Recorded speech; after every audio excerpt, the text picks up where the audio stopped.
once again. I thought I might tell you about our exotic travels. Now I've been well for quite a while. We decided to go to Europe, and Cole has been studying French just before we left and afterwards, and he hasn't quite got the hang of it. And I said, it's to do with grammar and things like that. And he said, oh, yes, well, I was always good at me English. So he is having a little bit of difficulty, but a friend of ours said the other day that she'd studied it for 5 years and still didn't get the hang of things. So I don't think you should worry about it too much.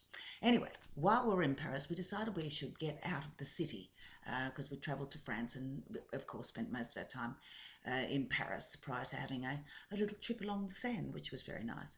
But anyway, we decided to get on the metro. I mean, catching a train can't be too difficult. We did overpack though, however. Anyway, so because it was, the time of life it is these days in the world, you can't leave your bags unattended. So everywhere we went, that there wasn't a lift, and that was quite a few places. I still was unable to lift what did it weigh? I can't remember what it weighed, but it was bloody heavy. I couldn't carry it up the stairs. So Cole would take off up the stairs with the bag, the big bag, while I waited at the bottom with the other three bags, two small ones and the other big bag. And then as he was coming down, I would pass him with one of the small bags and go up the stairs. And then he would grab the bottom one, but the big bag. And by the time he was on his way up, I was on my way down to get the fourth bag. That all worked very well. However, actually negotiating our way through the metro, or le metro, was not as easy as one would think. Anyway, we had to go to this place and you had to get the RER line, which we found later was pronounced Arriere, of course. So everywhere we asked for the RER line, nobody knew what we were talking about, but eventually we realised it was the Arriere.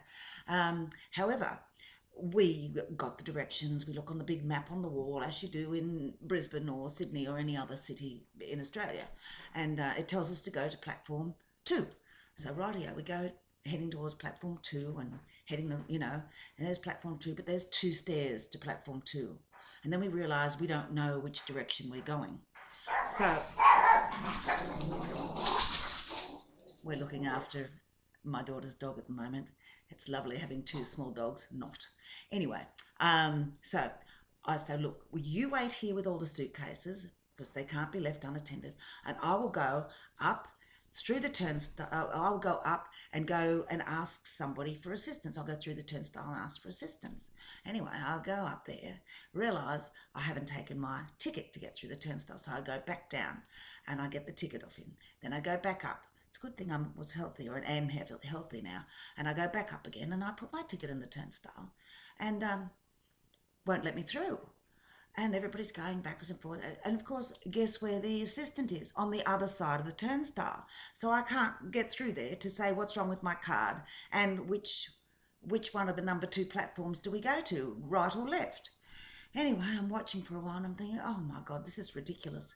So me, 60-odd-year-old woman, just recently, been ill and transplant and all the rest of it, decide that I will crawl underneath the turnstile to get to the woman on the other side. So I get down on my hands and knees and I, crawl underneath and duck under the little, turnstiles, what they're like with the rotating cross thing. It wasn't a simple matter. So I crawl underneath there and go over to the woman at the window. And I said, but this didn't work. I just had to crawl under there. And she said, oh dear, oh gee, I can fix that for you. And I said, yes, but I couldn't get to you because it wasn't working. So anyway, she did inform me that we needed to not let it rub on anything metallic or be near your MasterCard or anything like that because the strip would become demagnetised and it wouldn't work. Anyway, she gave me a new one and then she told me which direction to go. So anyway, I got to walk through the turnstile like a normal person and got back to Cole, who was waiting fairly patiently, all things considered, and we got on the train and carried on. But yes, to be able to walk through instead of crawling like some sort of animal underneath there, dressed in, I can't remember what I was wearing. Hopefully, I think gladly it wasn't a dress, otherwise that could have been pretty nasty sort of show for anybody who was bringing up the rear, so to speak. Anyway, that'll do for today, but I shall return. Whether that's good news or bad news to you, I'm not too sure. But I'll be back.